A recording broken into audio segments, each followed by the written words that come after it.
ओम नमो भगवते वासुदेवाय। ओम नमो भगवते वासुदेवाय। ओम नमो भगवते वासुदेवाय। हरे कृष्णा। आप सभी का स्वागत है भगवद गीता स्वाध्याय में। मृदुल, ऑलराइट। सो आज हम हैं भगवद गीता के 5वें अध्याय के 18वें श्लोक में, चैप्टर 5 वर्स 18। विद्या विनय संपन्ने ब्राह्मणे गविहस्तिनि श्रुणी चैव स्वपाके च पंडिता समदर्शिना। तो बहुत सुंदर श्लोक है भगवद गीता का। एक ये यूनिवर्सल मैसेज है और इसको हमें समझने की जरूरत है वास्तव में कि भगवद गीता किस तरह से यूनिवर्सल कॉन्सिस्टेंस में हमें स्टैब्लिश करता है, किस तरह पूरे विश्व को समता के भाव से देखने के लिए प्रेरित करता है बिना किसी भेदभाव के। भगवान कह रहे हैं, विद्या विनय संपन्ने ब्राह्मणे गविहस्तिनि श्रुणी चैव स्वपाके च पंडिता समदर्शिना। शब्दार्थ। विवेक प्रभु, जय श्री कृष्ण। आप सभी का स्वागत है। भगवान कह रहे हैं, विनम्र साधु पुरुष अपने वास्तविक ज्ञान के कारण, रियल नॉलेज, एक विद्वान तथा विनीत ब्राह्मण, विनीत यानी जो सच में ब्राह्मण है, जो हम्बल जो ब्राह्मण है, गाय, हाथी, कुत्ता तथा चंडाल को समान दृष्टि से यानी संभाव से देखते हैं। अब ये सुनने में तो बहुत आसान लगता है, लेकिन इसे हम अपने जीवन में अपना सकें, यही भगवद गीता हमें प्रेरित करती है। और असंभव कुछ भी नहीं है, है ना। इसलिए हमें भगवद गीता से रेफरेंस लेना चाहिए कि वास्तव में सही क्या है और सच में हमें कैसी चेतना में जीना चाहिए। हरे कृष्णा। रीता जी नमस्कार। रानी जी हरे कृष्णा। एक बार हम फिर से दोहराते हैं, चैप्टर 5 वर्स 18। भगवान कह रहे हैं, विनम्र साधु पुरुष अपने वास्तविक, और हम सब के लिए लक्ष्य है कि हम विनम्र साधु पुरुष बने। विनम्र साधु पुरुष अपने वास्तविक ज्ञान के कारण एक विद्वान तथा विनीत ब्राह्मण, गाय, हाथी, कुत्ता तथा चंडाल को समान दृष्टि से देखते हैं, यानी संभाव से देखते हैं। बहुत ऊंची चेतना है, लेकिन लक्ष्य है तो हमें उस पर चलने का प्रयास करना चाहिए, क्योंकि कोई साधारण व्यक्ति नहीं, साक्षात भगवान ये संदेश हमें दे रहे हैं, प्रेरित कर रहे हैं। आइए हम सबसे पहले गुरुजनों को प्रणाम कर ले। ओम अज्ञानतिमिरान्धस्य ज्ञानाञ्जनशलाकया चक्षुरुन्मिलितं येन तस्मै श्रीगुरुवे नमः। वाञ्छाकल्पतरुभ्यश्च कृपासिन्धुभ्य एव च पतितानां पावनेभ्यो वैष्णवेभ्यो नमो नमः। जय श्री कृष्ण चैतन्य प्रभु नित्यानंद श्री अद्वैत गदाधर श्रीवासादि गौर भक्तवृंद। हरे कृष्णा कृष्ण कृष्ण हरे हरे, हरे राम राम राम हरे हरे। हरे कृष्णा। नमो विष्णुपदाय कृष्ण पृष्ठाय भूतले श्रीमते भक्ति वेदांत स्वामिनिति नामिने। नमस्ते सरस्वती देवी गौरवाणी प्रचारिणे निर्विशेष शून्यवादी पश्चाति देशतारिणे। श्री कृष्ण। तात्पर्य श्रील प्रभुपाद द्वारा, श्रील प्रभुपाद की जय। कृष्ण भावना भावित व्यक्ति योनि या जाति के में भेद नहीं मानता, है ना, कि किस जाति का है, किस योनि का है। सच में जो वास्तव में गॉड कॉन्शियस है, सच में जो वास्तव में कृष्णा कॉन्शियस है, ये कोई भी डिफरेंसेस जो है उसमें वो इंडल्ज नहीं होते, बाहरी सांसारिक भेदभाव में वो नहीं फंसते। सामाजिक दृष्टि से ब्राह्मण तथा चंडाल भिन्न भिन्न हो सकते हैं, अथवा योनि के अनुसार, जैसे कोई अलग अलग योनि होती है ना, कुत्ते की योनि, बिल्ली की योनि, मनुष्य की योनि। कुत्ता, गाय तथा हाथी भिन्न हो सकते हैं, किंतु विद्वान योगी कौन? जो सच में जिसको भगवान का ज्ञान हो गया हो, जो भगवत चेतना में जीना सीख गया हो, की दृष्टि में ये शरीरगत भेद अर्थहीन है ना। क्योंकि शरीर सबके अपने अपने कर्मों के हिसाब से, अपने अपने अर्जित गुणों के हिसाब से सबको अलग अलग रंग रूप शरीर योनियां मिली है, लेकिन ये अर्थहीन है। कहते हैं ये भेद अर्थहीन है जो बहुत ऊंची चेतना में, जो गॉड कॉन्शियस में है, जो ट्रांसेंडेंटल कॉन्शियसनेस में स्टेब्लिश है, उनके लिए। और वास्तव में ऐसे ही व्यक्ति को हम योगी कह सकते हैं, ज्ञानी कह सकते हैं। बाकी तो आपको पता है, एक से एक विद्वान व्यक्ति हो, है ना, एक से एक हाईली एजुकेटेड व्यक्ति हो, लेकिन कहीं न कहीं मन के कोने में छोटी मोटी वो मात्रा तो रहती है, जातिगत, है ना, भाषा, क्षेत्र, है ना, धर्म का भेदभाव। इसका कारण परमेश्वर से उनका संबंध है और परमेश्वर परमात्मा रूप में हर एक के हृदय में स्थित है। मतलब यहाँ कहा गया है कि शरीरगत भेद अर्थहीन है। क्यों? इसका कारण परमेश्वर से उनका संबंध है, क्योंकि हर एक व्यक्ति परमेश्वर से संबंधित है और परमेश्वर परमात्मा रूप में हर एक के हृदय में स्थित है। ये भगवद गीता में बताती है। भगवान इसमें स्वयं बता रहे हैं, मैं हर एक जीव के हृदय में रहता हूँ। चाहे कोई कीड़े मकोड़े की योनि में भी रहो तो भी भगवान इतने कृपालु दयालु हैं, उसके शरीर की अवस्था, उसके कर्मों की अवस्था को नजरअंदाज करते हुए उसके हृदय में भी भगवान रहते हैं, ऐसी कृपा करते हैं। परम सत्य का ऐसा ज्ञान वास्तविक ज्ञान है ना। वास्तव में यही ज्ञान असली ज्ञान है। बाकी जो संसारिक ज्ञान है वो बोझ और अहंकार पैदा करता है। जहां तक विभिन्न जातियों या विभिन्न योनियों में शरीर का संबंध है, भगवान सबों पर समान रूप से दयालु है, क्योंकि वे प्रत्येक जीव को अपना मित्र मानते हैं। फिर भी जीवों की समस्त परिस्थितियों में वे अपना परमात्मा स्वरूप बनाए रखते हैं। यानी सभी जीव में रहते हुए भगवान डिग्रेड नहीं होते, है ना, भगवान की गुणवत्ता कम नहीं होती वास्तव में। फिर भी जीवों की समस्त परिस्थितियों में वे अपना परमात्मा स्वरूप बनाए रखते हैं। परमात्मा रूप में भगवान चंडाल तथा ब्राह्मण दोनों में उपस्थित रहते हैं। यद्यपि इन दोनों के शरीर एक से नहीं होते। शरीर तो प्रकृति के गुणों द्वारा उत्पन्न हुए हैं, जैसे हम डेली चर्चा कर रहे हैं। गुण कौन? तमोगुण, रजोगुण, सतोगुण। तो सामान्यतया देखा गया है चंडाल प्रकृति का जो व्यक्ति है, कई बार दिखने में तो बड़े सज्जन लोग लगते हैं, लेकिन उनकी प्रवृत्तियां सारी चंडालों वाली होती है ना। आजकल पिक्चर में भी दिखाया जाने लगा है कि हीरो ही विलेन होता है, या हीरो जैसा दिखने वाला व्यक्ति भी विलेन जैसा होता है। मतलब बाहर दुनिया में लगता है ये बड़े अच्छे इंसान है, लेकिन वास्तव में उसके भीतर राक्षसी प्रवृत्तियां होती है, चंडाल प्रवृत्तियां होती है। सो प्रवृत्तियां जो है ना गुणों के कारण आती है। कोई दिखने में बाहर में कैसा है, लेकिन वास्तव में उसके गुण कैसे हैं उसे पता चलता है कि वास्तव में वो क्या है, उसका व्यवहार कैसा है। सो चंडाल प्रकृति हो गया तमोगुण का लक्षण, जो मोड ऑफ इग्नोरेंस में है, और ब्राह्मण जो है वो हो गया मोड ऑफ गुडनेस में। लेकिन सामान्यतया ये धीरे धीरे देखिए तो केवल जन्म से कोई ब्राह्मण है तो उसमें ये सारे गुण आ जाएंगे या वो सतोगुण में होगा, इसकी कोई गारंटी नहीं है। यद्यपि उसकी कुछ न कुछ कर्माज हैं, कुछ न कुछ ऐसी कुछ न कुछ उनके ऐसे पुण्य रहे हैं पूर्व जन्म के, कुछ न कुछ ऐसे रहे हैं, कुछ अच्छे कार्य कर्म रहे हैं जिनकी वजह से एक तो मनुष्य का शरीर मिला, फिर ऊपर से उनको ब्राह्मण का शरीर मिला। लेकिन ये इनकी योग्यता है। लेकिन जब तक वो अपने गुण अर्जित नहीं करते ब्राह्मणों वाले, तब तक उनको ब्राह्मण मानना सार्थक नहीं होता, है ना। इसलिए आप देखेंगे कई लोग ब्राह्मण है लेकिन कार्य ब्राह्मणों वाला नहीं है, या उनकी चेतना तमोगुण में है, वो भी नशा करते हैं, मांसाहार करते हैं, तो ब्राह्मण खत्म हो गया ना ब्राह्मण उनका होना। ठीक है, इसको ना इसमें भगवान कहते हैं चतुर्वर्ण्यम मया सृष्टम।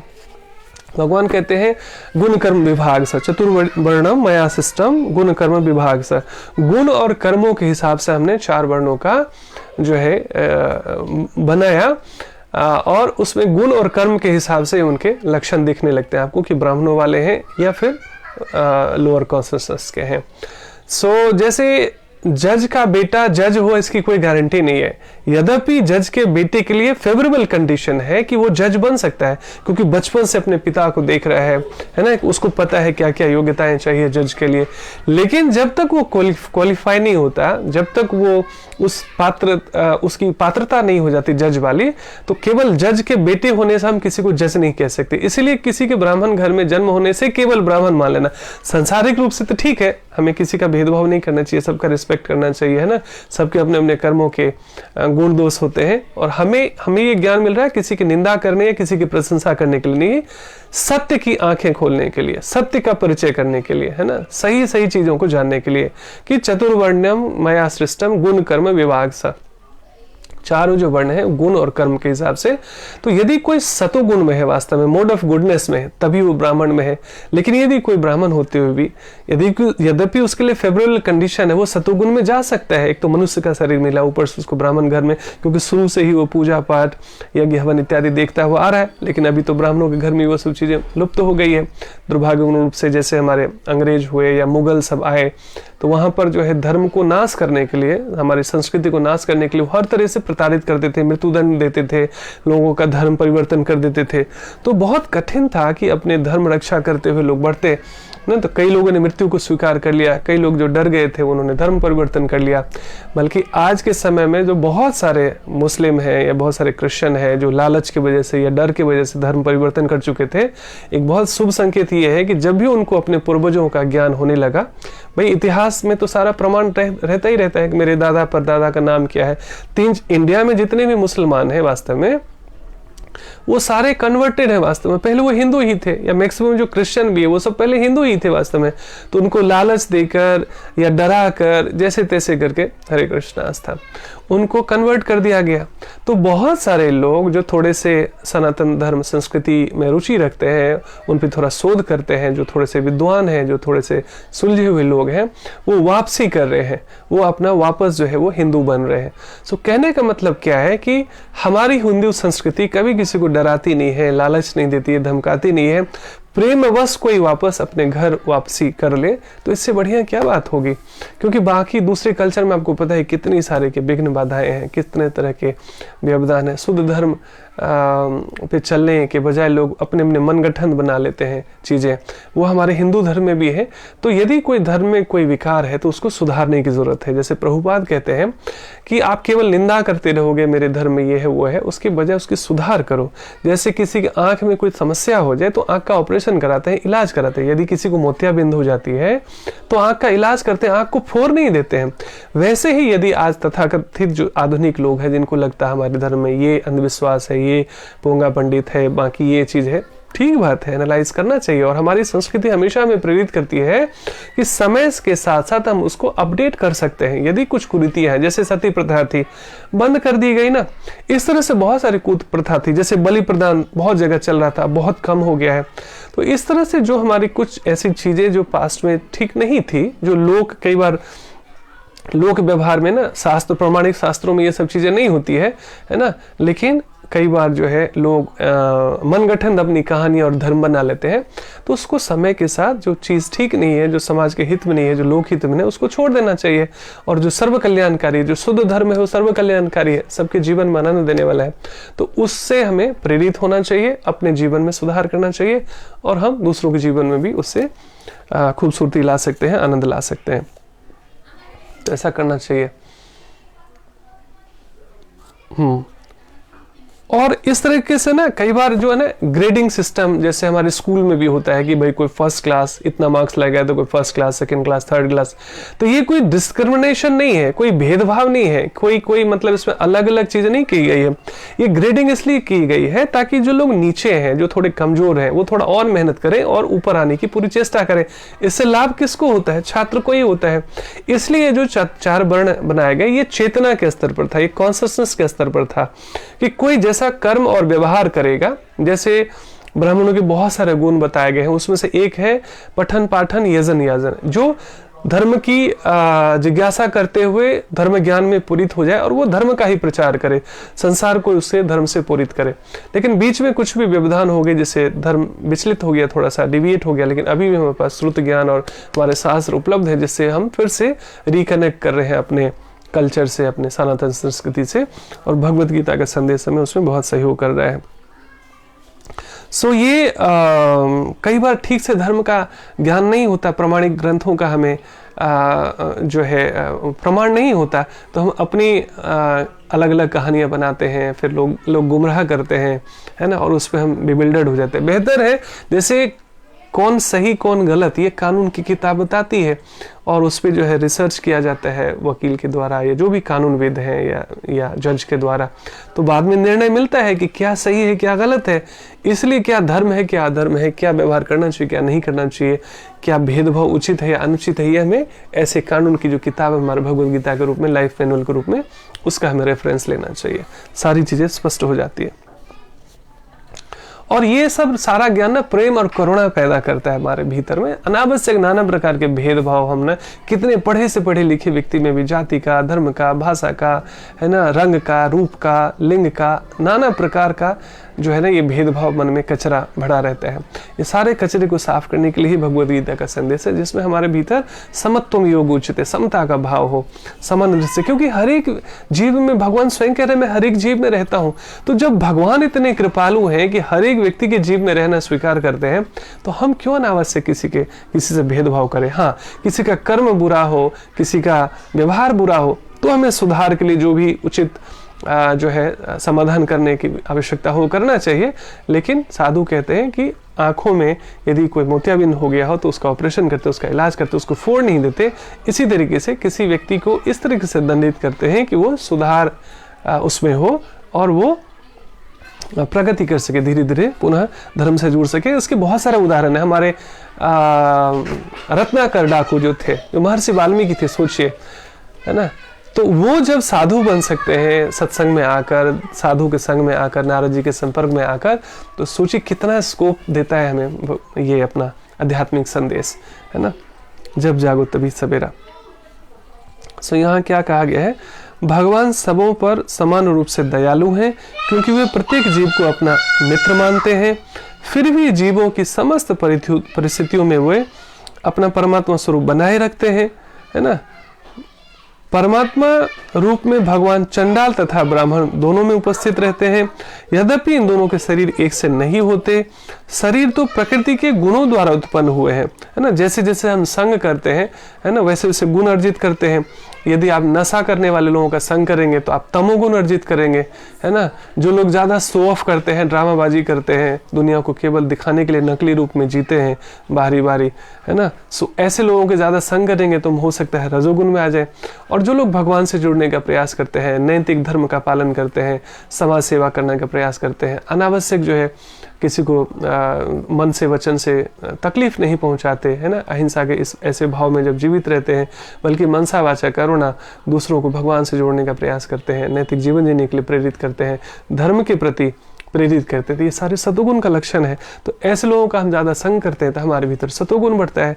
तो इस तरह से सिर्फ इस जीवन का ही नहीं, पिछले कई जन्मों से हम अलग अलग संग करते आए हैं, और जैसा जैसा संग हमने अधिक किया है वैसे वैसे गुण अर्जित करते रहे, वैसे ही हमारा व्यवहार हो जाता है ना। इसीलिए देखा गया कि कई लंबे समय से लोग सत्संग कर रहे हैं, साधना कर रहे हैं, ध्यान कर रहे हैं, योग कर रहे हैं, फिर भी मैंने कल भी बताया था कि उनमें कई सारे डिमेरिट्स पाए गए हैं, दुर्गुण पाए गए हैं, कई बार उनसे भी पाप हो जाता है। तो साधु यही कहते हैं कि कई जन्मों के संस्कार जो हम लेके आए होते हैं ना, सो कितनी भी धुलाई होती रहती है, लेकिन कई बार वो पुराना संस्कार जाते जाते जाता है। इसलिए ऐसे व्यक्ति को आवश्यकता हो तो दंडित तो अवश्य करना चाहिए, लेकिन भीतर प्रेम और करुणा हो कि इसको यदि हम बाहर छोड़ देंगे या इसको हम हटा देंगे अपनी कम्युनिटी से, है ना, तो ये आखिर कौन इसको आश्रय देगा और ये कैसे सुधरेगा। इसलिए बहुत सारे उदाहरण है जहाँ पर एक से एक पापी, चोर, डाकू और एक से एक अपराधी को भी सत्संग में शामिल किया गया और बाद में वो अच्छा व्यक्ति बन गया। एक उंगलीमाल डाकू का भी एग्जाम्पल आता है।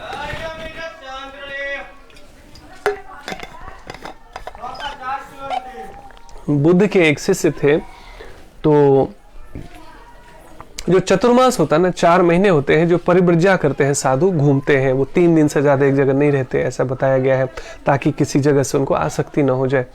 तो भिक्षाटन करते हैं और घूमते हैं और धर्म का प्रचार करते हैं। मुफ्त में भिक्षाटन में नहीं लेते, बल्कि वहाँ कहीं न कहीं एक जगह रुककर सारे समाज को एक साथ वो सत्संग दिया करते थे।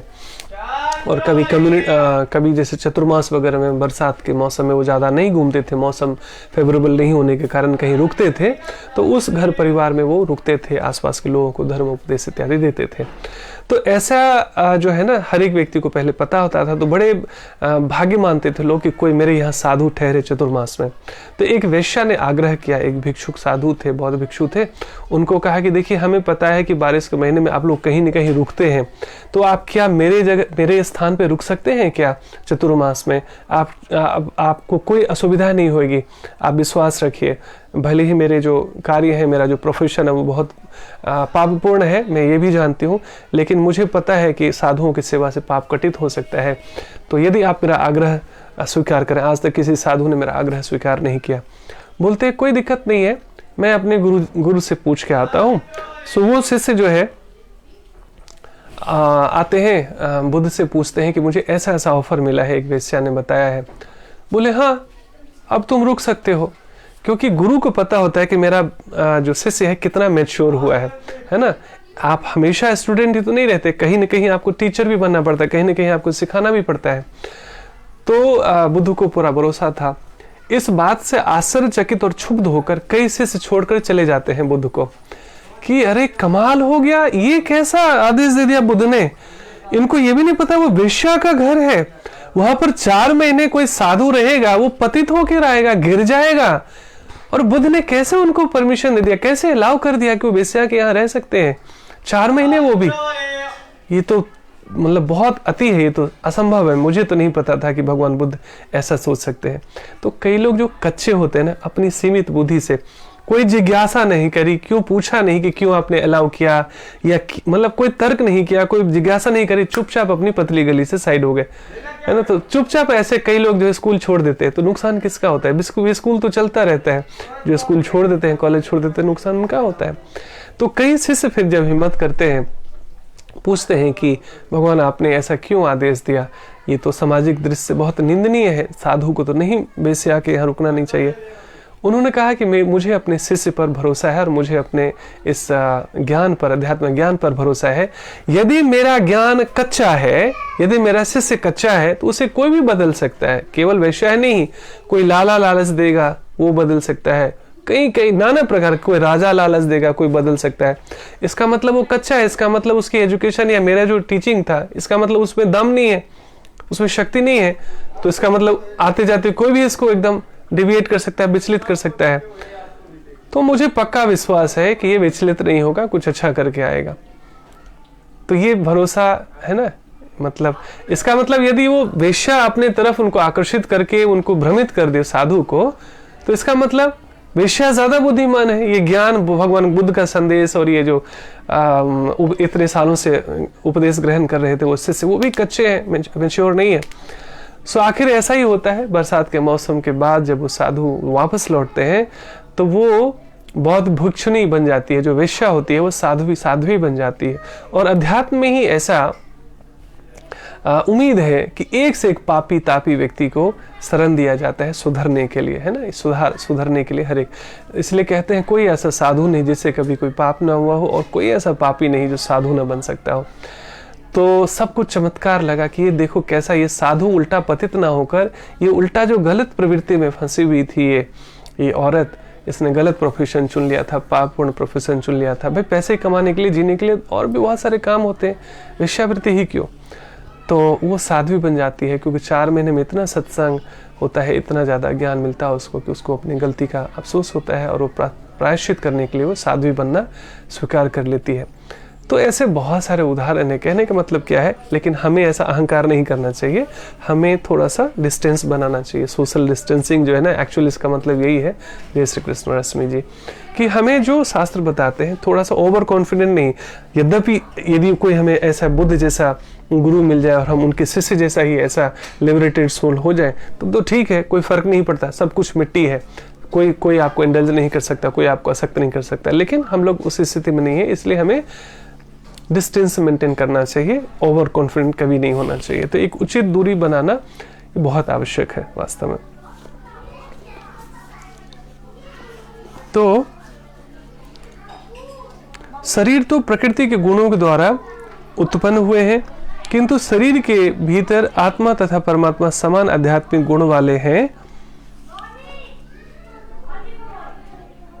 तो आत्मा और परमात्मा है जो सब आध्यात्मिक गुण वाले हैं, परंतु आत्मा तथा परमात्मा की यह समानता उन्हें मात्रात्मक दृष्टि से समान नहीं बनाती। यानी मात्रा मतलब ये समझ लीजिए कि जो परमात्मा है वो समुद्र है और मैं उसकी एक बूंद हूँ उसी का बूंद, लेकिन मैं समुद्र नहीं हूँ, समुद्र की एक बूंद हूँ। मतलब मैं एक इंडिविजुअल सोल हूँ, है ना, सीमित है हूँ मात्रा में भी, लेकिन भगवान असीमित है। कृष्ण भावनामृत व्यक्ति को इसका पूर्ण ज्ञान होता है, परंतु आत्मा तथा परमात्मा की यह समानता उन्हें मात्रात्मक दृष्टि से समान नहीं बनाती, क्योंकि व्यष्टि आत्मा यानी इंडिविजुअल सोल किसी विशेष स्थिति में उपस्थित होता है, किंतु परमात्मा प्रत्येक शरीर में है ना।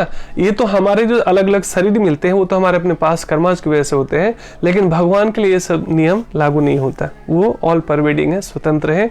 वो एक रहते हुए भी, हम कहते हैं ना ईश्वर एक है, एक रहते हुए भी वो हर एक जीव में विद्यमान रह सकता है। ये केवल ईश्वर ही कर सकता है। कृष्ण भावना भावित व्यक्ति को इसका पूर्ण ज्ञान होता है, इसलिए वो सचमुच ही विद्वान तथा समदर्शी होता है। जो सही में ट्रांसेंडेंटल हो गया, जो सही में गॉड कॉन्शियस हो गया, कृष्णा कॉन्शियस हो गया है, वो वास्तव में समदर्शी होता है। हर एक जीव को सामान्य दृष्टि से देखता है, किसी भी जाति का, धर्म का, भाषा का, रंग रूप का भेदभाव नहीं करता। और कोई ब्राह्मण होकर भी ये भेदभाव करता हो, इसका मतलब वो मूर्ख है, अज्ञानी है, उसको ज्ञानी नहीं समझना चाहिए। क्योंकि कोई शरीर से ब्राह्मण हो गया हो लेकिन उसकी चेतना सतुगुण में नहीं है, वो भी मांसाहार करता हो, नशा करता हो, व्यभिचार करता हो, तो फिर काहे का ब्राह्मण। तो इसको ना द्विज बंधु कहा गया है। मतलब जैसे जज का बेटा जब तक योग्य नहीं होता तब तो उसको जज नहीं मानते ना, ऐसा तो नहीं। जैसे डॉक्टर का बेटा को डॉक्टर नहीं मानते ना, कह रहे आज डॉक्टर साहब घर पे नहीं है तो उनके बेटे से इलाज करा लेते, ऐसा होता है क्या? ऐसा नहीं होता। इसीलिए ब्राह्मण वही है जो ब्राह्मण की योग्यता प्राप्त कर लेता हो, है ना, और वही समाज को सही दिशा दिखा सकता हो। सो कर्म और गुणों से कोई ब्राह्मण, क्षत्रिय इत्यादि है।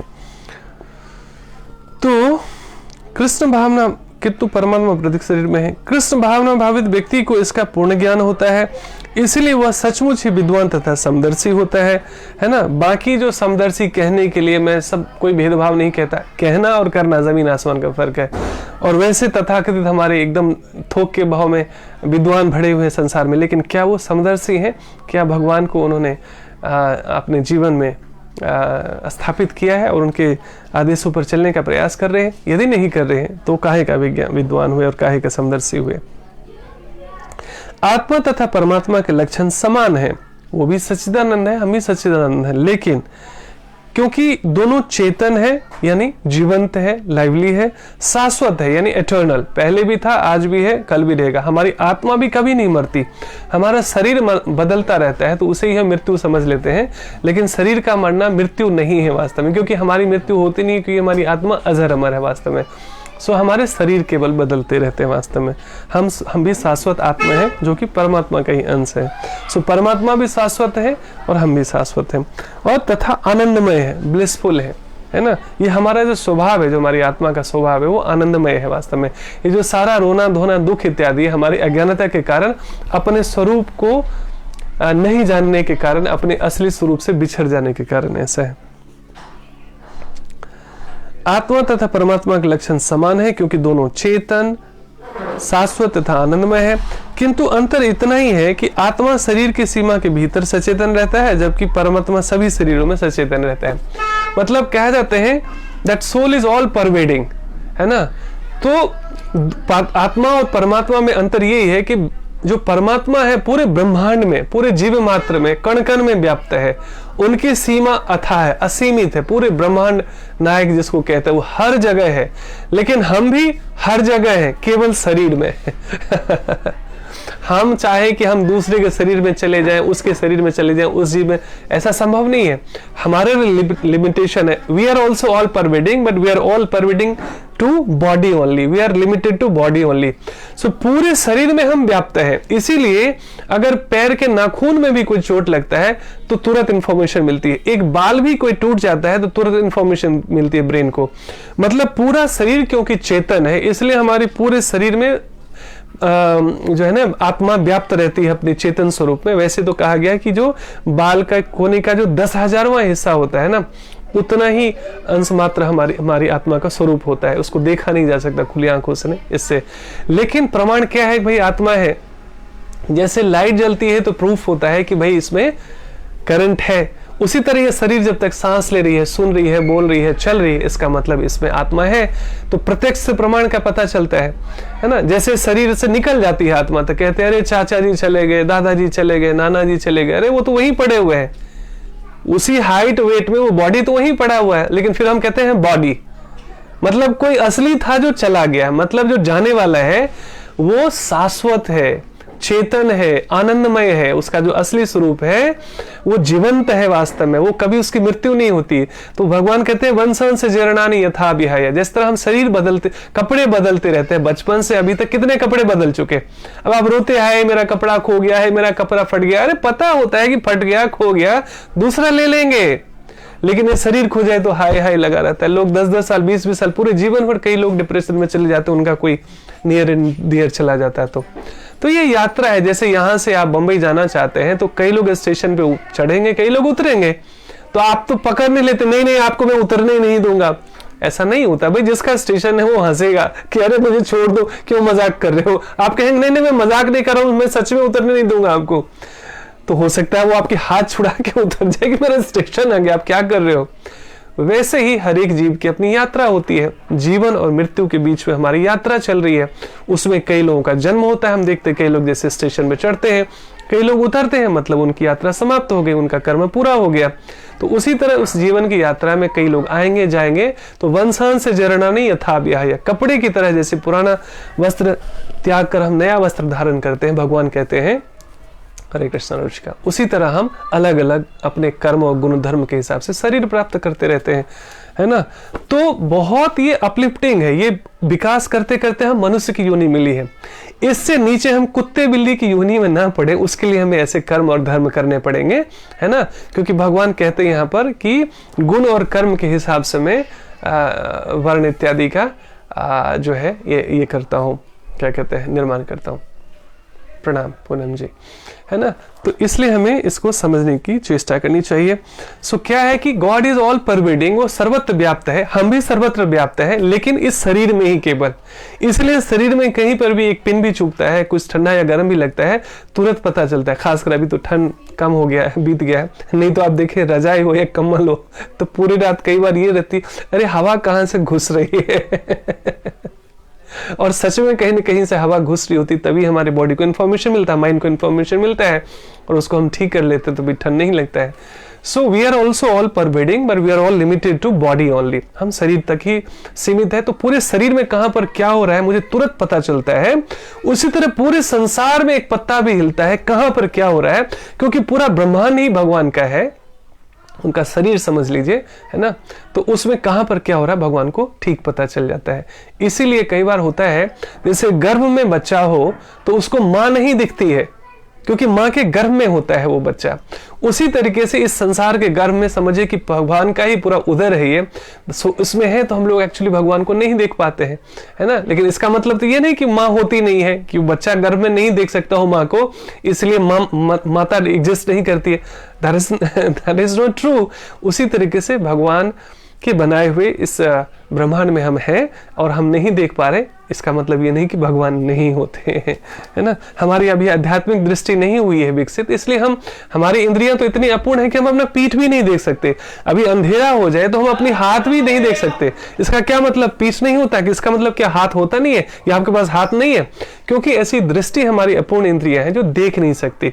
तो इस सर्व चक्षुओं से इस जो मिट्टी का शरीर है, जो मिट्टी में मिल जाने वाला, उससे हम भगवान का कैसे साक्षात्कार कर सकते हैं। तो केवल हम भगवान को देख सकते हैं आध्यात्मिक दृष्टि से विकसित होती है। तो भगवान क्या कह रहे हैं, हर एक जीव में मैं रहता हूं। इसलिए कोई ब्राह्मण हो या कोई चंडाल हो, कोई कुत्ता हो या भालू हो, हर एक जीव में भगवान रहते हैं। भगवान ने ऐसा स्वीकार किया, उसके कर्मों के हिसाब से उसे शरीर मिला। तो हमारे लिए जिम्मेदारी क्या है कि हमारे कर्म ऐसे हो कि आगे कुत्ते बिल्ली का शरीर ना मिले। अब जैसे लोग मांसाहार होते हैं, तो जब जागो तभी सवेरा। सो मांसाहार अगर आप पूरे जीवन करते रहते हैं, ज्ञान मिलने के बाद भी आप छोड़ने का प्रयास नहीं करते, तो हो सकता है चांसेस कि आपको मांसाहारी जीव में जन्म ले आगे, क्योंकि भगवान इच्छा की पूर्ति करते हैं। अच्छा तुम्हें बहुत अच्छा लगता है, अरे फिर इतना छिपने छिपाने की जरूरत क्या है, खरीदने की भी जरूरत नहीं है।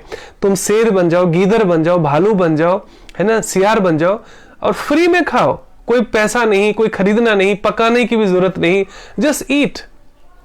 इसलिए कहते हैं बहुत ज्यादा इससे नग्नता का जिनको बहुत रहता है तो भगवान उसको वृक्ष बना देते हैं कि चलो तुम्हें कपड़े पहनने की जरूरत नहीं है, एज यू विश।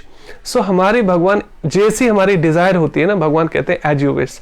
तो हमारे अपने डिजायर को चेंज करना है कि हमें संसार का चमक दमक आकर्षित कर रहा है या भगवान का ज्ञान आकर्षित कर रहा है। सो ये दोनों ही चॉइस, इतनी अल्प स्वतंत्रता भगवान हम सबको देते हैं। जैसे आप किसी को डिनर पे बुलाते हैं तो आप हमेशा प्रयास करते हैं कि आपको क्या अच्छा लगता है। जैसे आप रेस्टोरेंट भी जाते हैं तो आप देखते हैं जिस व्यक्ति को आपने इनवाइट किया है उसकी इच्छा पूछते हैं कि देखिए मेनू कार्ड में ये चीजें अवेलेबल है, आपको क्या खाना है। आप अपनी इच्छा थोपते नहीं है ना।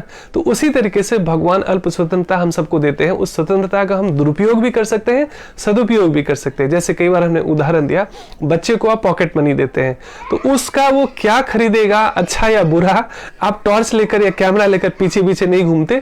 इतना आपको ट्रस्ट करना पड़ता है और धीरे धीरे आपको विश्वास भी करना पड़ता है कि इसको अच्छे से ट्रेनिंग दिया जाए ताकि ये इस पैसे का सदुपयोग कर सके, दुरुपयोग न कर सके। तो इतनी अल्प स्वतंत्रता भगवान हम सबको दे चुके हैं। उसका हम सदुपयोग करें या दुरुपयोग करें ये हमारे ऊपर निर्भर करता है। तो एक हमें संसार से बांधता है, पाप से बांधता है, हमें सजा मिलती है, और एक हमें पुण्य से अपलिफ्ट करता है। और एक ऐसी स्थिति आती है जहां पर हम पाप पुण्य से भी वास्तव में उठ जाते हैं। क्योंकि आपको ये चीज बहुत आश्चर्य लगेगा, क्योंकि सामान्यतः देखिए लोग समाज सेवा करते हैं कि भाई 1 करोगे तुम 1 पैसा दोगे वो 10 पैसा देगा।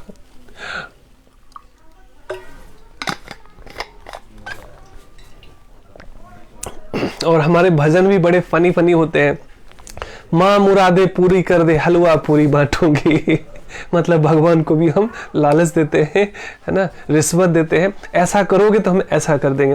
प्रेम का मतलब अहेतु की प्रेम, आपको जो चाहिए उसको पता है। संसारिक माता पिता को पता है कि बच्चे को क्या चाहिए नहीं चाहिए, उसको नहीं पता होगा क्या? तो हमारे जो कर्मास होंगे वो मिलेंगे। तो जैसे बैंक कोई चला जाए और 2 लाख का चेक काटे तो कैसे देखता है इसके पैसे हैं कि नहीं है। अगर पैसे नहीं है तो 2 लाख या 2 करोड़ का कोई चेक काट दे, नहीं मिलने वाला। इसलिए कोई लाख प्रार्थनाएं करता रह जाए लेकिन उसके कर्मास नहीं है तो उसको नहीं मिलते हैं। तो लोग ऐसे लोग भगवान के पास जाना छोड़ देते हैं, व्रत छोड़ देते हैं, मंदिर जाना छोड़ देते हैं। अरे मैंने देख लिया, सब कुछ कर लिया, मैंने इतनी तपस्या करी, उसका एक अलग अहंकार ना। भगवान की सेवा करने के बजाय लोग भगवान को अपनी सेवा में लगाने के लिए तरह तरह के प्रयास करते हैं। और सच तो यह है कि हमारे कर्मास पूरे होते हैं। अगर ऐसे होते हैं तो आप नहीं भी मांगोगे तो वो सब कुछ मिल जाएगा। और अपने आसपास ऐसे उदाहरण दे सकते हो, आदमी कितना भी मेहनत कर रहा है, क्या क्या जी तोड़ पसीना निकाल रहा है, रात को सो नहीं रहा, फिर भी कोई प्रगति नहीं हो रही लाइफ में, वहीं का वहीं है। और कोई व्यक्ति उतना नहीं है और पता नहीं कैसे चीजें। इसका मतलब ये नहीं कि हार्डवर्क करने के अगेंस्ट है, हार्डवर्क तो करना ही चाहिए। कहते हैं वीर पुरुष अपना भाग्य अपने हाथों से गढ़ा करते हैं, कर्म तो करना ही करना है, लेकिन केवल और कर्म से ही नहीं होता। नहीं तो सारे लेबर करोड़पति होते, पूरे दिन जो पत्थर तोड़ते रहते हैं, है ना, और कोयला तोड़ते रहते हैं और लोहा पीटते रहते हैं, तो वो सारे करोड़पति होते हैं अगर केवल मेहनत से ही होता है तो कर्म तो करना ही है, कर्मठता तो करनी है। लेकिन जब तक पुराने हमारे कर्मास नहीं होती, ईश्वर की कृपा नहीं होती है, तब तक चीजें फलीभूत होती नहीं है। सो ऐसा कहा गया यदि आप इस जीवन में बहुत दान पुण्य सेवा करते हैं तो वो सारा आपको अगले जीवन में रिटर्न मिलेगा। मिलता है, सच में मिलता है, कई गुना करके भी मिलता है। लेकिन साधु कहते हैं मुझे नहीं चाहिए। पता है प्रॉब्लम क्या है? यदि मैंने बहुत सारा चीज किसी की हेल्प करी, उसके पुण्य के लिए मुझे दोबारा शरीर लेना पड़ेगा, तभी तो मुझे चुकता करेगा ना। जैसे मान लीजिए कोई किसी का पैसा मार लेता है, इसका 2 चीज होता है, या तो हमने पिछले जीवन में कुछ न कुछ ऐसा किया है जो चुकता करने आया था वो। दूसरा हो सकता है कि मैंने कुछ न बिगाड़ा हो, फिर भी वो ये व्यक्ति ऐसा चीट करता है, धोखा करता है, तो उसको अगले जीवन में फिर से भुगतना पड़ेगा। जैसी करनी वैसा फल, आज नहीं तो निश्चय कल। ये भगवान का संदेश है। और बीज कोई एक ही नहीं मिलता। जैसे आप ये कर्म का जो बीज होता है वो कई गुना करके मिलता है। हरे कृष्ण पुष्पा जी, जैसे आप एक आम का बीज बोते हो तो आपको ऐसा नहीं कि वो बड़ा होकर आम का वृक्ष केवल एक ही फल देगा, हजारों फल देगा। इसी तरीके से पाप का भी हजारों गुना दंड मिलता है और पुण्य का भी हजारों गुना रिवार्ड मिलता है ना। लेकिन एक बहुत ऊंची शुरू में तो हमें पुण्य ही अर्जित करने का पूरा प्रयास करना चाहिए। इसी बहाने हम थोड़े से अच्छे कार्य करेंगे, कर्म करेंगे। लेकिन साधु कहते हैं किसी डूबते हुए व्यक्ति का केवल आप कोट बचा लो तो व्यक्ति तो डूब गया ना, उससे क्या लाभ होगा? तो इसीलिए केवल आप कमल बांट देते हैं, किसी को खाना खिला देते हैं, इसका मतलब ये नहीं करना चाहिए। खूब करना चाहिए, करना ही चाहिए। या खूब पूजा पाठ लोग करते हैं जीवन भर, करना ही चाहिए। इसका मतलब किसी का विरोध नहीं, अच्छाई का विरोध नहीं है। कहने का मतलब ये है, ये सब तो करो, लेकिन ये सोचकर कि मैं निमित्त मात्र हूं। हु एम आई, मैं कौन हूं देने वाला? नहीं तो दान पुण्य का भी अहंकार, अच्छे कर्म का भी कर्तापन का अहंकार आ जाता है। मैंने ये किया। मंदिर में लोग इसलिए बड़ा बड़ा चंदा दिखा देते हैं ताकि ऊपर में नाम आएगा, उनके फोटो छपेंगे। कोई बुराई नहीं है, कोई इसी कारण से भी अच्छा कार्य कर रहा है तो उसमें कोई निंदा की बात नहीं है। लेकिन अगर ये मात्र एक उद्देश्य हो गया तो फिर हम कर्म बंधन में फंसते हैं। पुनरपि जननम पुनरपि मरणम पुनरपि जननी जठरे सैनम। बार बार जन्म लेना, बार बार माँ के गर्भ में आना कोई अच्छी स्थिति नहीं है। क्योंकि यहां पर आने से पता है क्या, 4 दुख चिपक जाते हैं। Free free free free offer क्या? जन्म मृत्यु जरा व्याधि। जो भी जन्म लिया उसकी मृत्यु फिक्स हो जाती है। कोई मरना चाहता है क्या? मैंने कई बार कहा कि किसी का कुत्ता बिल्ली भी मर जाए तो लोग स्ट्रेस डिप्रेशन के शिकार हो जाते हैं। So nobody wants to die. लेकिन जो आ गया, जो आया है सो जाएगा, राजा रंग फकीर, मृत्यु। अब कोरोना में देख लीजिए क्या क्या हुआ है अनफॉर्चुनेटली, बट ये तो फिक्स था। ये न कहने प्रकार है, कोई पैदा होते ही मर जाता है, कोई बीमारी से मरता है, कोई बूढ़ा होकर मर जाता है। मरना तो है ही है, जो आया है सो जाएगा, राजा रंग फकीर। तो हम सोचते रहते हैं ये स्टेशन से पहले क्यों उतर गए, है ये मेरे साथ इतने दिन ही क्यों रहे। ये हमारी अपनी कैलकुलेशन है, जोड़ घटाव है अपने संसारिक। लेकिन कर्म का नियम अपने हिसाब से काम करता है। हरे कृष्ण अंजनी प्रभु। सो जैसे कई बार प्रार्थनाओं में भी हमारे जिद होती है। कुम्हार कहता है भगवान पानी मत दो, मेरा बर्तन गीला हो जाएगा तो फिर बिकेगा नहीं। एक छाते का व्यापारी कहता है भगवान खूब बारिश देना, मेरा छाता बिके। अंततः कर्म का नियम या भगवान कंफ्यूज नहीं होते, जो सही होता है वही करते हैं, है ना। सो जन्म मृत्यु, मृत्यु का भी। अब जन्म का क्यों, 8-9 महीने कितने घुटन और जेल में रहता है व्यक्ति। माँ तीखा खाती उसको लगता है, गर्म खाती लगता है, जेल ही तो है वो गर्भ। और क्या है, संसार के लिए खुशी का विषय है। लेकिन उस जो आत्मा यहाँ पर आ रही है तो दुखी रहती है। आते ही सबसे पहले बच्चा रोता है, और नहीं रोता है तो लोग सबसे पहले थप्पड़ मार के उसको रुलाते हैं। रो रहा है इसका मतलब नॉर्मल, नहीं रो रहा है इसका मतलब कुछ गड़बड़ है। तो आते ही सबसे पहले स्वागत होता है उसका रोने से या थप्पड़ से। ये है संसारिक सत्य। सो जन्म मृत्यु, मृत्यु का भी भय। मृत्यु में कहते हैं जो व्यक्ति इस भावना भावित नहीं है उसको 40,000 बिच्छू के काटने जैसा डंक होता है। इसलिए कहते हैं कई लोग मलमूत्र निकल जाता है, बहुत दर्दमय होता है। लेकिन जो गॉड कॉन्शियस होते हैं वो मुस्कुराते हुए जाते हैं, ऐसा भी प्रमाण देखा गया है। लेकिन जो पूरे संसार में केवल संसार को भोगने के लिए ही चीजें इकट्ठी करता रहता है, कंकर पत्थर, जो कि यहाँ से 1 रुपया भी जाने वाला नहीं है, तो उसके जीवन में बहुत भय रहता है, मृत्यु का भय। क्योंकि उस समय में यमराज आते हैं तो उसमें अच्छे डर जाते हैं, आंखें निकल जाती, व्यक्ति का जीव निकल जाता है। सो जन्म मृत्यु, मृत्यु भी फिक्स है। जरा व्याधि, जरा में बुढ़ापा। बुढ़ापे के लिए मैंने कई बार बोला, किसी को अंकल आंटी बोल दो, लड़ाइयां हो जाती है, केस मुकदमे हो जाते हैं। मुझे अंकल बोल दिया, मैं तुम्हें अंकल दिखता हूं, मैं आंटी दिखता हूं, जबकि फैक्ट है। कई लोग ये भी कहते हैं भगवान, जैसे कोर्ट का भी सम्मान आता है या पुलिस आता है, उसके पहले भी कुछ इन्फॉर्मेशन नोटिस तो दी जाती है। मृत्यु से पहले आप कोई नोटिस नहीं देते, बोलते हम नोटिस देते हैं, तुम लोग समझते नहीं हो। जब बाल पकने लगे तो पहला नोटिस है कि you are very close to death, है ना, ये नोटिस है। दांत झड़ने लगे, आंख से कम दिखाई देने लगे, झुर्रियां पड़ने लगे, घुटनों में दर्द होने लगे, है ना, ये सारी चीजें इंडिकेट कर रही है कि अरे अब तो भगवान को याद कर लो। पूरे संसार में हम संसार को याद करते रहते हैं, तो मरते समय भी चुन्नू मुन्नू याद आता है, भगवान यही नहीं याद नहीं आते। नहीं तो भगवान कहते हैं अंतकाले च मामेव स्मरण मुक्त्वा कलेवरम। अंत काल में भी कोई मेरा स्मरण करता है तो मुझसे मुक्त कर देता हूं। ये भगवान कह रहे हैं, कोई ऐसा वैसा व्यक्ति नहीं कह रहा, स्वयं भगवान कह रहे। फिर भी मरने वाले व्यक्ति को कहां भगवान याद आते हैं, वो Chunnu Munnu this that he याद आते हैं। तो इसी संसार से जुड़ी हुई चीजें हम याद करते हुए मर भी जाते हैं तो दोबारा उसी घर में जन्म लेते हैं। यदि हमारी स्वीकृति है तो मनुष्य का शरीर मिलता है ना, तो आप नाती पोता किसी किसी रूप में आओगे, क्योंकि उसी घर से आ सकती है ना। और ऐसी स्वीकृति नहीं है, ऐसा कर्म किया नहीं है, तो उसके घर में हो सकता है पेड़ बनोगे, तो गमले में पौधे लोग देते हैं। ये कौन है, हमारे सारे पूर्वज है जो छत पे आपके और गार्डन में आपके जो पेड़ पौधे आपने लगाए ना बड़े प्यार से, ये और कोई नहीं, हमारे सब पुराने पूर्वज है जिनके कर्म पूरे नहीं हुए थे, लेकिन वो इसी घर में रहना चाहते थे।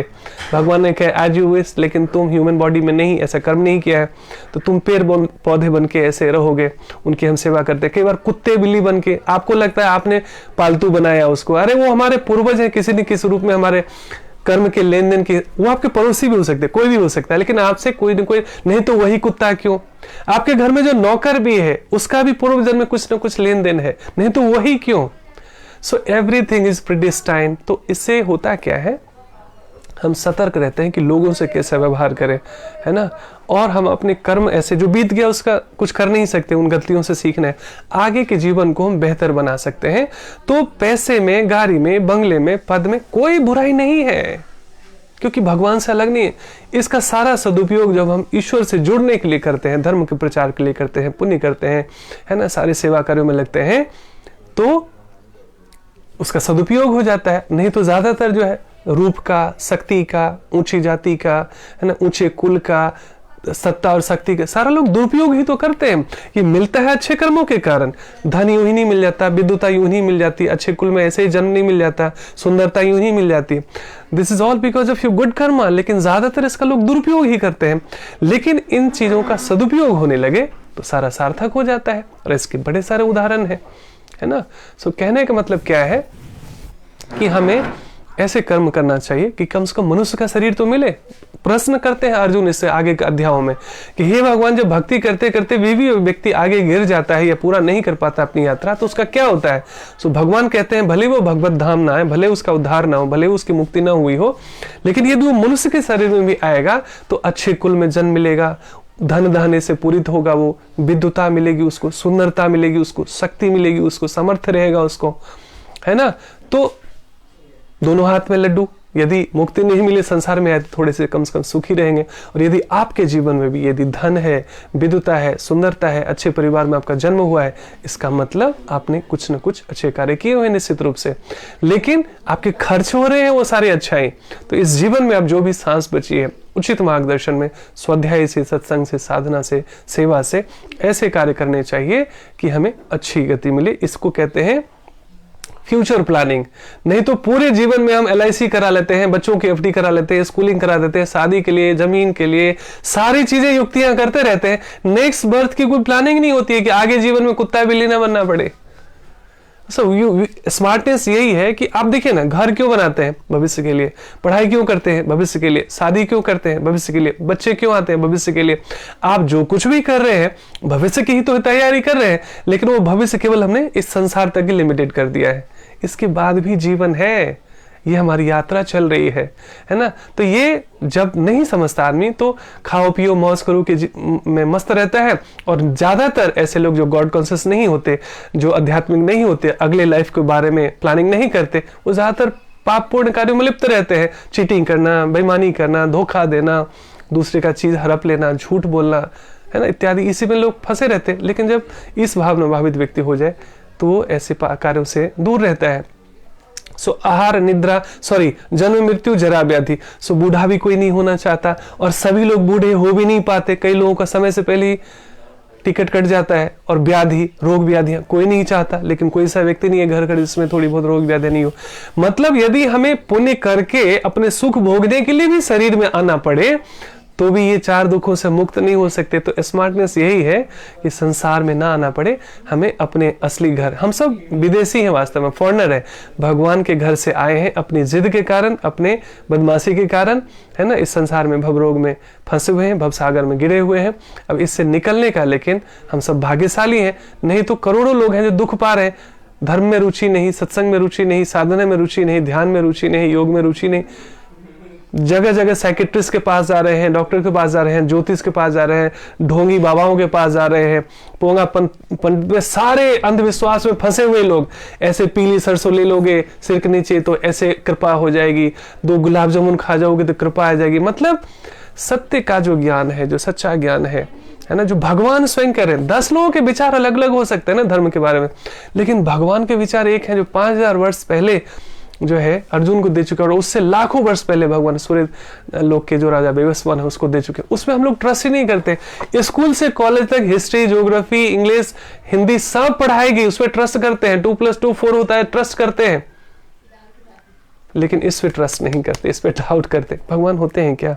सच में गीता में भगवान ने ही बोला है क्या, या लोगों ने लिख दिया? नाना प्रकार के ऐसे। हरे कृष्ण। सुनील प्रभु, स्वागत है आपका। लोग डाउट में रहते पूरे जीवन। तो हमारे पास दो ही चॉइस है, या तो हम भगवान पे 100% ट्रस्ट करें, उनको समझने का प्रयास करें, पढ़ने का प्रयास करें, सुनने का प्रयास करें, वैसा जीने का प्रयास करें, और एक दूसरा है पूरे जीवन भटकते रहे। दुनिया में क्या क्या वाहियात, सिनेमा क्या थोप रहा है हम सीख रहे हैं, सीरियल क्या सीख रहा है हम सीख रहे हैं, लेकिन एक भगवान क्या कहते हैं उसमें डाउट डाउट डाउट, पूरे जीवन डाउट करते रहते हैं। तो फिर दोनों ही चॉइस है। ये हमारा जो जीवन है ना, this is all about choice, है ना। जैसा हमारा चॉइस होगा वैसा हमारा लाइफ होगा। सो संसार को ट्रस्ट करते हैं तो आप दीवार में धक्का मारते रहिए, वहां ठोकर मारते रहिए, यहां से सुख मिल जाएगा, इससे सुख मिल जाएगा, इससे प्यार करूंगा, इससे ये करूंगा, इससे वो करूंगा, इससे ये करूंगा, सुख मिल जाएगा। साधु कहते हैं सुख ढूंढते ढूंढते व्यक्ति सूख जाता है, सुख नहीं मिलता, क्योंकि सुख है ही नहीं, वो खाली भूसा है जिसमें से चावल निकाल गया, उसको आप कितना भी पीटोगे उसमें से चावल निकलेगा क्या। तो संसार से सुख ढूंढना वैसे ही है, जब जिस चावल से, जिस धान से चावल निकाल लिया गया हो, उस भूसे को हम पीट रहे हैं, सुख मिल जाएगा, हम होंगे कामयाब एक दिन। अरे कुछ नहीं होने वाला। बहुत साधन सहजता से उपलब्ध है हमारे पास, जब जागो तभी सवेरा। ये ज्ञान इतना जितना जल्दी हो जाए कि सुख का जो स्रोत है, समुद्र है, ये भगवान का ज्ञान है, तो इसको पढ़ना, इसको सुनना, उसमें जीने का प्रयास करना और तदनुरूप जीवन जीना, वो सेवा बन जाता है। तो आप जॉब करते हो, बिजनेस करते हो, कुछ भी छोड़ने की जरूरत नहीं है, लेकिन आपकी चीटिंग प्रोपेंसिटी, धोखा देने की प्रवृत्ति, ठगने की प्रवृत्ति खत्म हो जाएगी।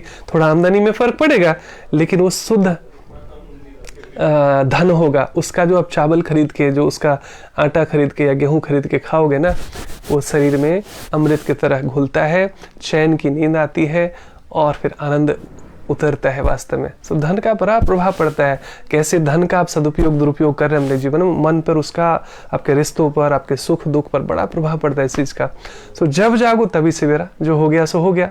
अज्ञानता में थे, हे प्रभु मेरी कान आपने नहीं पकड़ाना, आप ही का बच्चा हूँ, लेकिन थैंक यू, आपने मुझे सत्संग के माध्यम से मेरा कान खींचना शुरू किया है। अब मैं डेली सुनूंगा, डेली पढ़ूंगा, नहीं समझ में आएगा पूछूंगा जो लोग इसमें जीने का प्रयास कर रहे हैं, और अपने जीवन को मैं बदल सकता हूँ, नेक्स्ट लाइफ को प्लान कर सकता हूँ, अपनी मृत्यु को बेहतर बना सकता हूँ। मृत्यु भी उत्सव बन जाता है अध्यात्म में।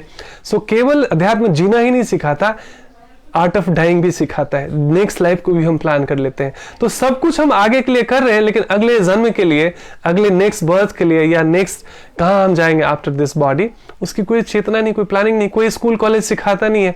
इसी कारण है आप एक से एक देखिए, धनी व्यक्ति डिप्रेशन स्ट्रेस में है, एक से पढ़ा लिखा व्यक्ति, विद्वान जिसको हम कहते हैं, 10-10 किताबें, 20-20 किताबें जिन्होंने लिखी, वो भी स्ट्रेस डिप्रेशन का शिकार हो जाता है। सुसाइडल केसेस, कोर्ट केसेस, क्या क्या नहीं बढ़ रहा है। कारण क्या है, पूरा दुनिया का बोझ भर भर के है।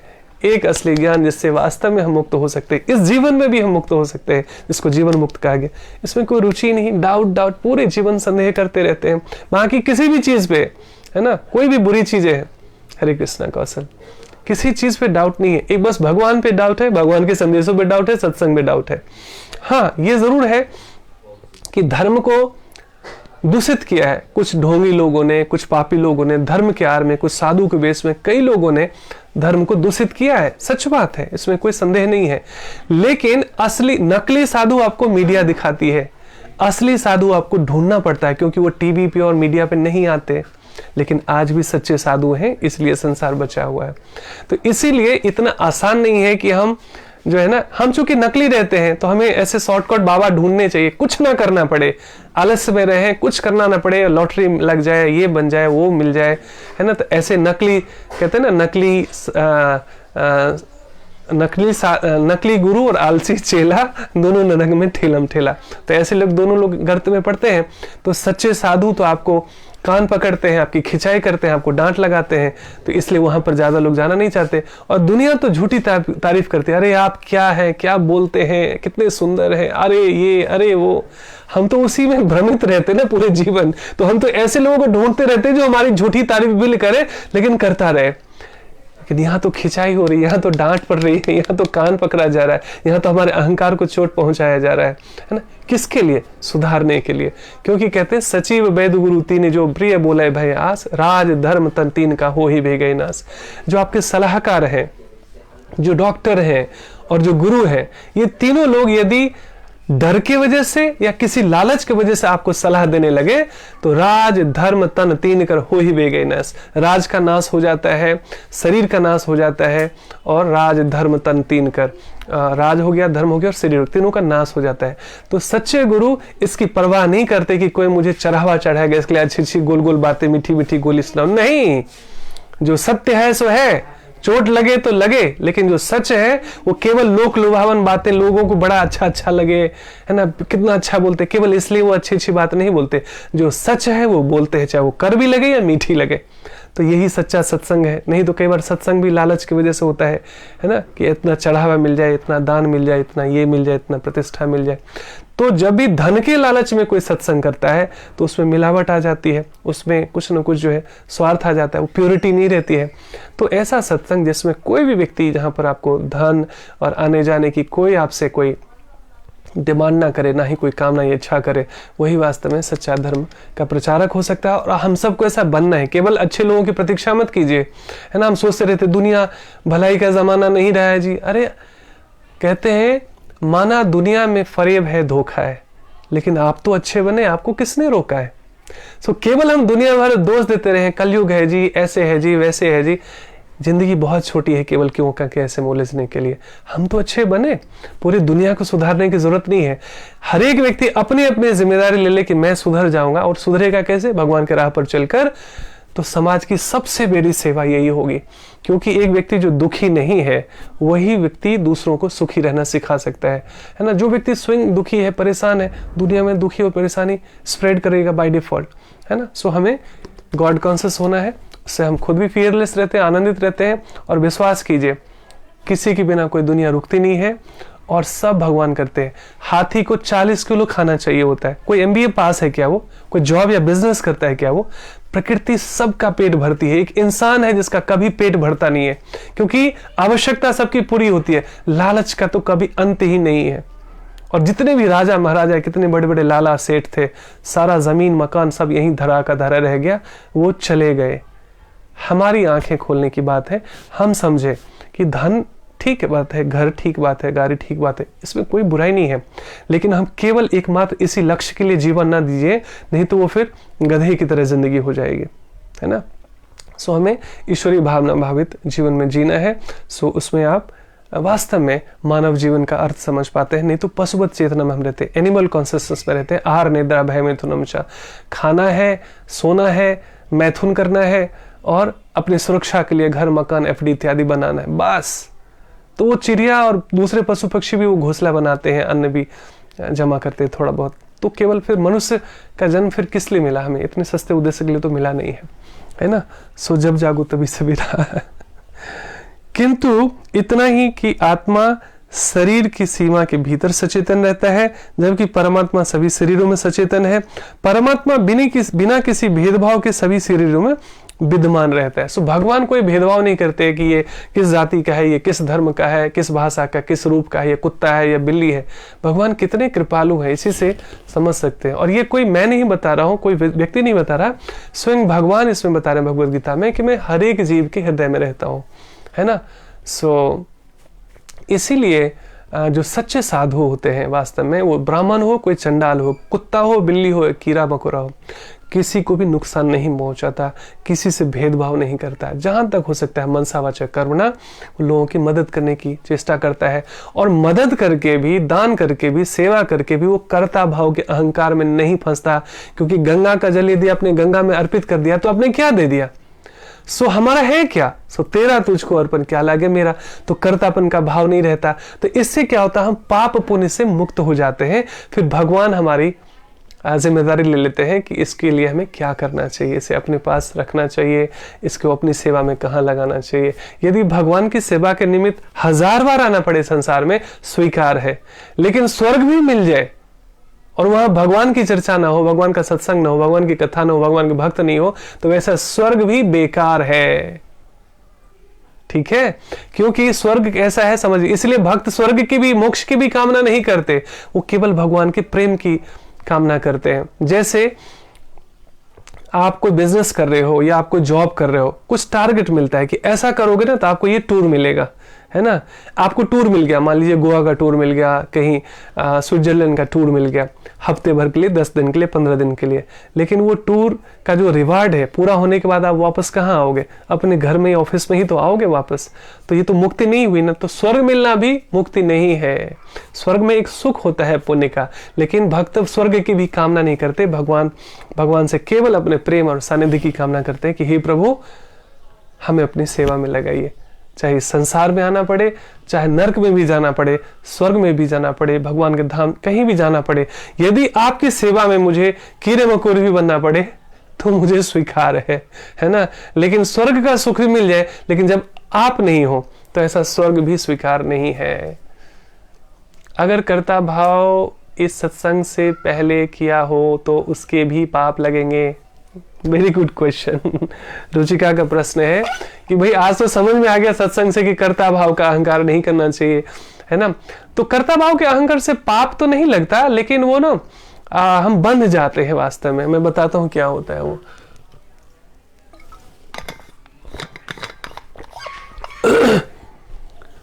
कहते हैं जब जागो तभी सवेरा। जाने अनजाने हमसे जो भूल चूक हो चुकी है, कहते हैं कोई ऐसा साधु नहीं जिससे कभी कोई पाप ना हुआ हो, और कोई ऐसा पापी नहीं जो साधु ना बन सकता हो। आप देखिए ना, उंगली माल डाकू कैसे बौद्ध भिक्षु बन गया, रत्नाकर डाकू इतने खतरनाक डाकू, और वो महर्षि वाल्मीकि बन गए जिन्होंने रामायण लिख दी। सोचिए, और रामायण उन्होंने वैसे नहीं लिख दी कहानी की तरह, वो ध्यान करते थे तो पूरा सीन ड्रामे की तरह, सिनेमा की तरह उनको आता था और उसको लिख देते थे। लवकुश जब आए उसके बाद भी आगे क्या क्या होने वाला है वो रामायण में भगवान वो महर्षि वाल्मीकि लिख चुके थे। तो सोचिए, और वो इतने पाप जमा हो गए थे उनके कि नारद जी बोलते हैं कि राम राम बोलो, नाम से शुद्धियां आती है, पाप कटता है। तो वो इतना पाप हो गया था कि उनकी जीवा राम नहीं बोल पा रही थी, मरा मरा मरा मरा बोल रही थी।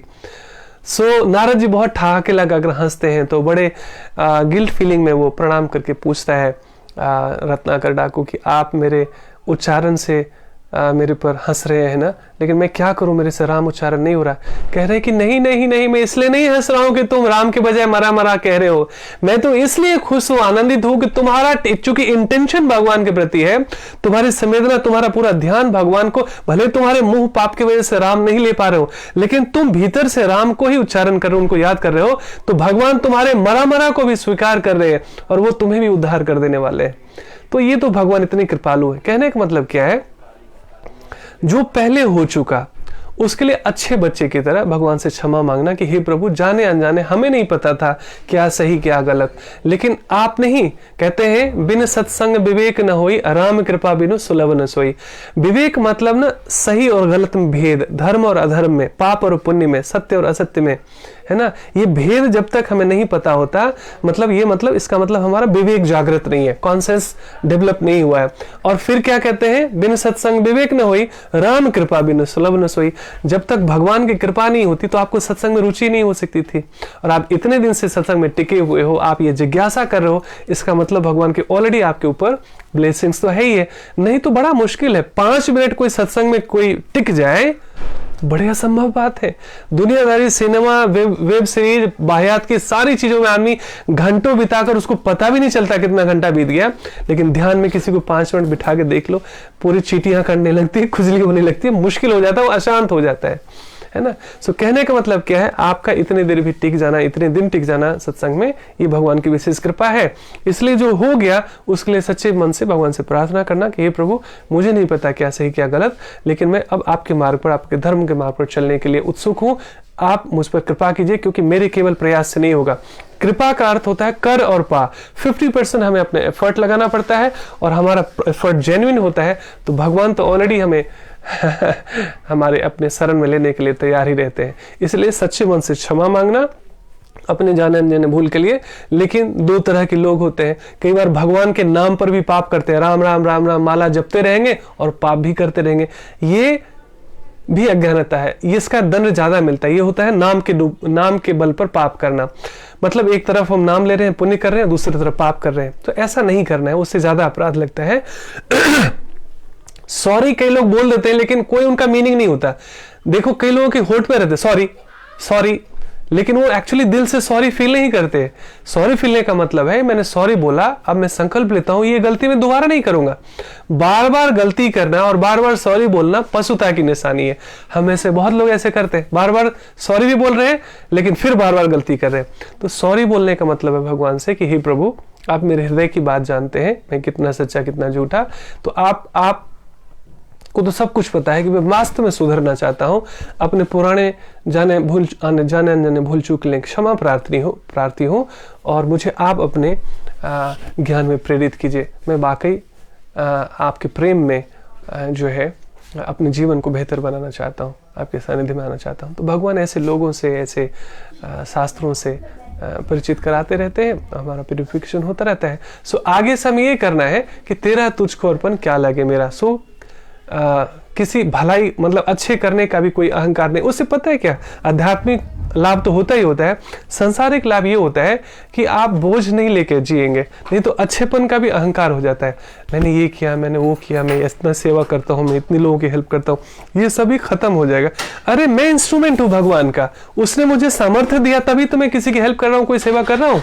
यदि वो सामर्थ्य नहीं देता तो मैं कैसे हेल्प करता। So all credit goes to God. तो कोई भी प्रशंसा मिले, कुछ भी अच्छा मिले तो भगवान के चरणों में अर्पित कर देते हैं। तो अहंकार हम जमा नहीं करते। अहंकार नहीं जमा होता तो हम हल्के फुल्के मस्त रहते हैं, बिंदास रहते हैं। नहीं तो अच्छाईपन का, अच्छाई का, सेवा का, इसका भी अहंकार एक्चुअली बढ़ जाता है। मैंने आज काफी समय ले लिया लगता है। सो ठीक है, thank you for your question. आपके एक क्वेश्चन से कई लोगों को आंसर मिलता है। सो आप लोग भी ऐसे ना प्रश्न पूछा कीजिए, जिज्ञासा जो अपने जीवन से संबंधित हो, सुख दुख और परमात्मा से संबंधित हो, और asking is doing. Thank you so much. Hare Krishna. Thank you for your patience listening.